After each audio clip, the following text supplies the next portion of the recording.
So tell me, what was the most exciting part of the project? I think the most exciting part in general was just working with a mentor who was so close to my age and so close to where I wanted to be in 3 years from now.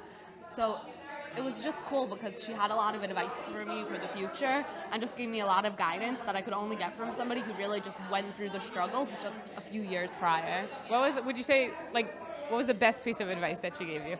Oof. Um, Best piece of advice. I think the best piece of advice was just to not get stressed out by the debugging because in code, there's always bugs and a lot of them. So our best piece of advice was just keep looking for the problems. Like it might be one little semicolon, it might be one misspell. Just keep looking and like don't get stressed out because it's a normal process. What was was that, would you say that was the most challenging part of it, or was there other?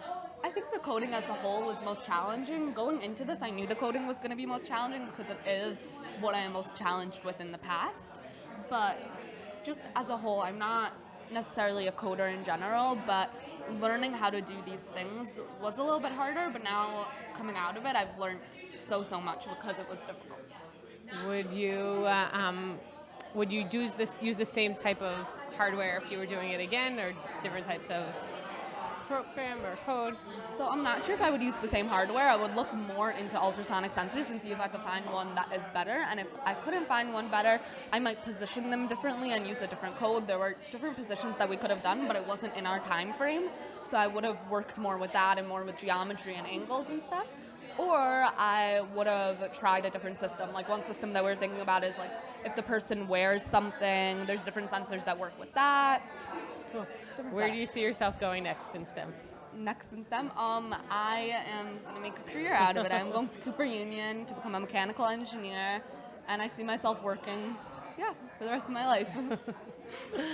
Would you recommend magic to a friend? Yes. And why?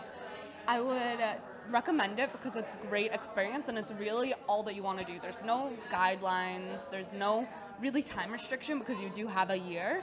So that was amazing, and that's not something that you can usually get in a high school setting. So it's a little bit of like a sneak peek of college, I feel like.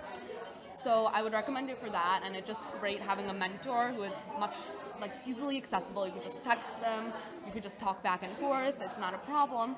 And then I would also just warn them that it is a big time commitment, so they would have to make time in their schedule if they want to gain the most out of it. Otherwise, it's just going to become a hassle. Good, thank you. Thank you.